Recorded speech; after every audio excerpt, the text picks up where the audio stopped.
ladies and gentlemen. Welcome to the Esteemed Center Stage with Global Thought Leaders, a Right Source Global initiative. I am Ajuna Sharawat, Chief Anchor and Editor at Global Thought Leaders, and I will be your host today during the Center Stage interview.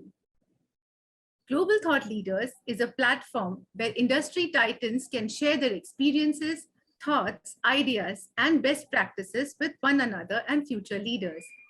We hope to bring together this global community of distinguished individuals by conducting these center stage interviews. Great leadership lessons benefit everyone when we can identify, nurture, and apply tricks of the trade that have proven to be successful formulae for many. In a nutshell, we seek to distill these industry leaders' multi-decadal learnings and establish a knowledge-sharing community. Vishal Raghuvanshi, an industry veteran, joins us today on the center stage. Vishal is a visionary, strategist, business evangelist, and business development specialist with over 2 decades of multicultural experience in the IT and telecommunications industries, enabling pharma, banking, and education ecosystems across MNCs, corporates, and the Indian Army. Vishal has had a remarkable career beginning as an officer in the Indian Army to the CEO of Indus Towers in Rajasthan Circle. He received the NSN Global Quality Award in 2011 and is a well-known leader who excels at envisioning and implementing technical roadmaps as well as leading all aspects of technology, sales, and business development. Welcome, Vishal, to Center Stage. Thank you so much, Arjuna. It was a very generous introduction, and thank you so much once again having me on board. Vishal, an Indian Army officer to see you. It's quite a fascinating journey. Could you please tell us about this journey of yours? Sure. See, I'm a second generation forces guy. My father was in Air Force. So getting into a disciplined life with a lot of analytical skill, planning how exactly things get diversified, relocation every second years, being part of schools which are across nation is being part of my childhood from very early days. So getting into armed forces once I completed my engineering was a natural call. And I was very blessed to be part of Officers Training Academy, got into Signal Corps of Signals for Armed Forces. And my first posting was Ladakh. So the journey was definitely immense, and I give a lot of credit to my journey from being an army officer to a corporate sector and probably the CEO of Indus Tower in Rajasthan Circle. The credit goes to the early days which I've spent in armed forces, because the discipline part, the analytical skill, the team working part, which we generally learn in armed forces as a very early stages, is a trait which I think was very useful, and it has been instrumental to me throughout my journey till date. We are used to do a lot of innovations. Even in corporate sector, the innovations is something which is a key buzzword these days, and innovation comes from different perspectives. Perspectives come from experiences, and experience come from maturity and age. In armed forces, you get perspective, experiences, and maturity at a very young age. And it's not my fault, it's something which no school teaches you. And this is what we get to learn in army very early in our careers. So owning up the responsibilities and owning up the things, whether they are going right or wrong, is something which we learn very early in our careers. So transition from armed forces to get into a corporate sector, I was fundamentally very prepared in terms of what is going to come and hit me the moment I will join corporate sector. In terms of leadership, managing large pool of people, strategizing things, giving action plans, making sure that the people will always stay on my pyramid of responsibilities on the top notch, because it's the people who make the difference. So all these things were quite handy to me when I started my journey in a corporate sector. Rest all is a conscious call. Technology comes naturally to me. My last posting in Army was Army Headquarters, Delhi. And I was working on an Army wide area network project with TCS. And probably those were the days when I decided probably that the landscape and the horizon which I want to explore goes much beyond what I can do in Army. So I ventured into a corporate sector, and the journey from there to keep upgrading myself at various stages, to pick up roles which were coming handy to me from a technology perspective. Until this point, when I was Indus CEO, all those learnings which I started early in Army were quite handy, and been blessed to have a right set of people and mentor throughout my journey. So journey was challenging, though fulfilling. Wonderful. Getting all equipped by being in the army for some years and then expanding and taking all your knowledge and passion to the entire world. It's amazing. Thank you. What have your primary goals or strategies been in your professional career? What were the milestones you had set for yourself and how did you accomplish them? See, the moment I left army and was trying to join corporate sector, I was very sure that I want to be part of the industry in a best possible form. And one thing which I learned pretty early in my career in corporate, that if you're not upgrading yourself or if you're not diversifying your skill sets, probably you are fade away very quickly. And that is applicable in today's scenario with young generation, which is trying to venture into corporate sector at various stages, want to have everything very instantaneously and use and through environments. Probably upgrading yourself and diversifying your skills is the need of the hour. One trick dog models will not survive. And that is where when I went through an IIM Ahmedabad course after joining Reliance Communication as my first opportunity, I thought let's upgrade myself from a management perspective. After spending some time in a joint venture company, which was a Rolta and a Thales company, it was a French conglomerate. I thought if I have to get into one MNC company, probably my project management skills, not only from what I've learned in armed forces or probably in Reliance, it has to be a professional accreditations as well.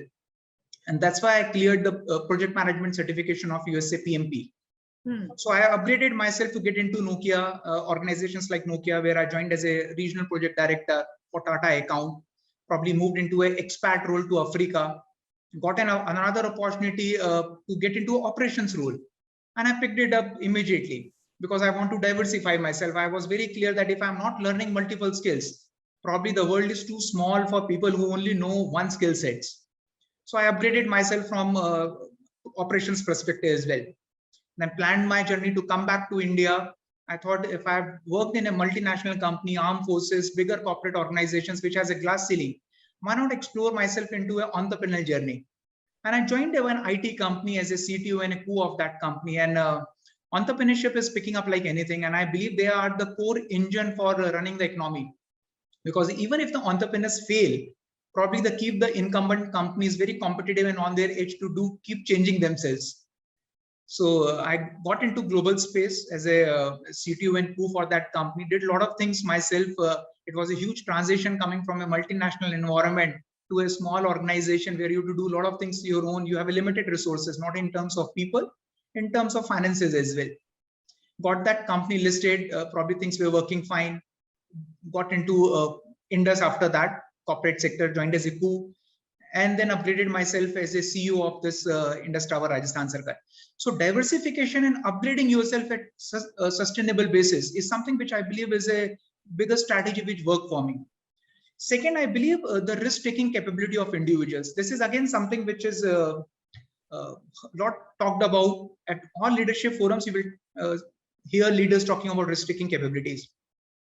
How many generally get into that zone?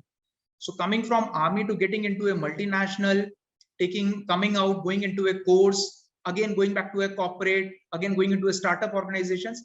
So till the time risk has been taken intelligently, they work for you. If it's a reckless risk, probably it's a cost associated with that.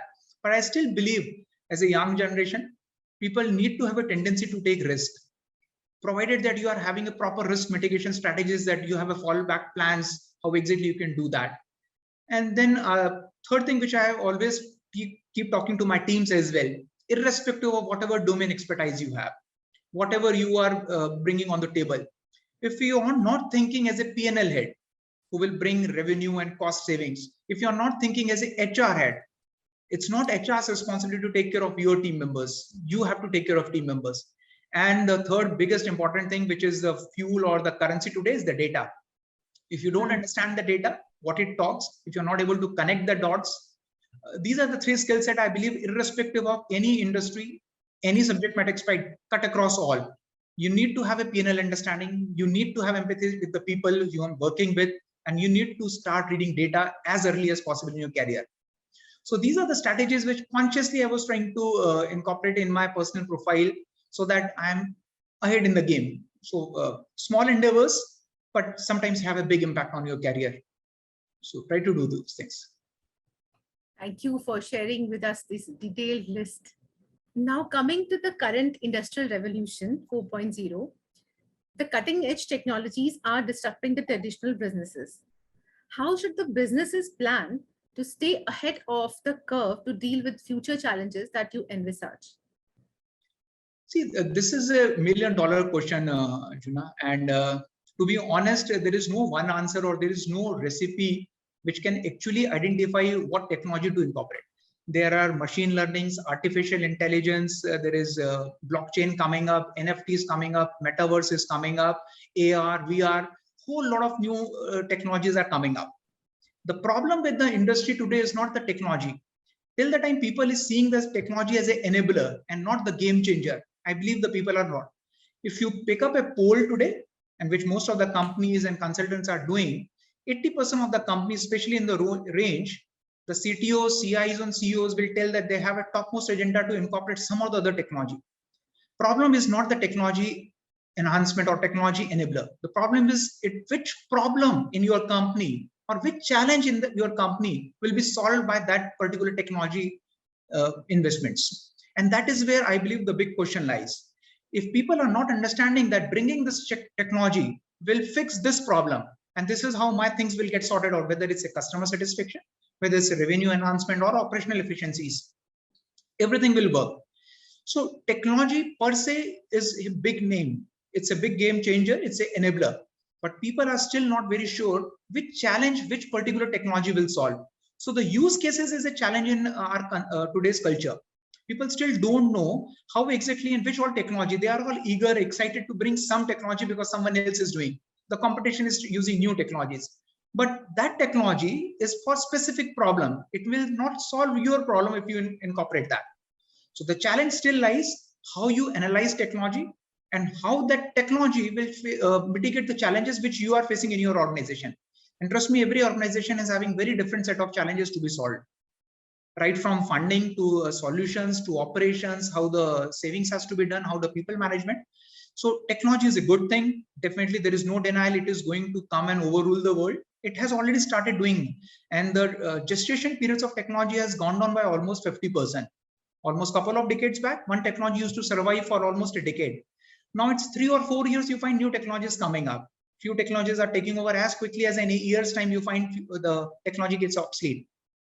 So coming from a technology background, I do understand the nuisance and keep upgrading myself on technology. But the problem is when I talk to startup organizations, I'm part of some venture capitalist companies, I go and be part of some panels here and there. The problem is they want technology, but they don't know what problem will they solve with that. And that's where I believe the discussion should start with. So technologies are there to stay, but I believe identifying the problem and link it with which technology will it solve is the start point with most of the companies, and people are doing it. But that's my take on the revolutionization of technologies. Absolutely. Vishal, we know that you've had an illustrious career, and I'm sure you must have had immense challenges. We would like to know what were the top 3 challenges that you faced and how you overcame them. Okay. See, I always see challenges as opportunities, and and I personally believe if there are no challenges, then you're not growing. So I love taking challenges and all, but there are a few things which become flagship in my personal career as well is the cultural adaptation. If you see, coming from an army background, which is a very hierarchical in nature, getting into a corporate sector and itself was a huge cultural change because it works very differently. The growth, the aspirations, the performance evaluations are very different from the way you get measured in armed forces. So getting adjusted to that culture and getting adopted to that culture is itself was a huge ask from me. Then I took a next action when I went for an expat role to Africa. And if you ask me this question almost a decade back, you will find I was quite aggressive, fast in the way I used to conduct things and no nonsense person. It took me a while to actually move from fast and aggressive to mature and sensible, because you have to realize when you work in a very different culture, which is Africa, very sophisticated, very calm, composed people. It works very differently. So adopting to that culture and anticipating the changes which it bring, not only to survive, but to evolve yourself, is a critical challenge which I faced when I went to Africa. Luckily, I had good mentors, good people, good support system there, which gives you a good induction. But how exactly you take those challenges to fit into that different culture is something which was quite amazing, engaging. Second, I believe the one thing which I find quite amazing, and it's always a undermining concepts and companies, is a discretionary expenses, which in terms of the training of the people, in terms of R&D. This is a culture which has started becoming almost a decade back when this entrepreneurial environment actually opened up. Large companies still are not very prone to doing research and development, or they still see training as a cost from people. I believe it's a long-term investment. If you don't invest in people, there's a common saying which we often say in army, the more you sweat during the peace, the less you bleed during the war. We are talking about the training part because wars don't happen often. Throughout the period, we keep training ourselves for that one eventuality when it will happen, and that day you have to survive. And that's equally applicable for all the corporate sector. So sharpening the skill set for the people in your teams, irrespective of whether they will leave you tomorrow for some competition, is a constant and sustainable behavior, I believe, which is quite challenging to understand. And even bigger companies often miss that thing. And in today's environment, with entrepreneur market is mushrooming across the nation, across industry, the smaller players are sharing a larger pie, which bigger players are not able to do because of this conservative behavior at times. So this is quite challenging when you work with the larger companies. Small companies are much more agile to quickly adopt few things, new things, train their people, and hit the markets. So that's something which I feel. Third thing is we often undermine the importance of people management. It's a challenging concept. We are talking about a hardcore people with flesh and blood. Everyone has a different agenda. Still, 80% of the books globally are written on people management, leadership, behavior. Reason, we still haven't understood how people work in different environments. So it's an important aspect that how you actually do the team building. And people at a senior level often miss this scheme, and eligible and applicable. I don't blame the people for that. It's a fast moving world where profits have to be optimized, decisions has to be taken quick. People management and engagement at times take a second seat. But I believe it's a challenging environment, and with highest attrition India is facing today, with about 20% in telecom and IT companies, I believe the missing link is manage your people well, irrespective of whatever times are going on. So that's a challenge I believe as leaders we should manage really well. Very, very enlightening to learn from your experiences. Thanks. Now we would like to know your thoughts as a corporate governance expert on how this knowledge will help you and others like you deal with board level challenges in the future. See, I personally believe corporate governance is more of a necessity rather than a preference or a convenience for companies now. We have actually entered into a zone where we are seeing a lot of financial debacles happening across the globe. And if we are not earning the corporate governance knowledge and not using that knowledge equity to propagate, not at a senior level, not only at board level, but every employee in the company need to understand how exactly these things are going to work and unfold. Probably sooner or later, we will find that these debacles will continue. And the cost of these financial debacles often is being paid by the minority stakeholders, which are huge chunk of people. So corporate governance is becoming a need of the hour in every perspective. And there is always a paucity of time because of the fast moving environment, world, the venture capitalists, the funding is required. I believe the delegation of responsibilities with the lower level management is a very important aspect, and senior leader often get into a myth of I know all. And this myth needs to be broken, and important is that how efficiently you are delegating responsibilities to the people. And once you delegate, what exactly is your review mechanisms to govern that there is nothing which is happening to harm the company or interest of the company largely, or an organization, or a reputational loss for a company. So this is a very important aspect that you have to create a culture of truth in the organization where confrontations, conflicts are absolutely open and welcome. The moment your boss is not ready to listen to confrontations, and he even doesn't even know that what is going wrong and people doesn't agree with him, I believe the things will start going south. So open up the organizations, let there be autopsies of things going wrong without having a blame game associated with that. Let people be able to talk, confront situations.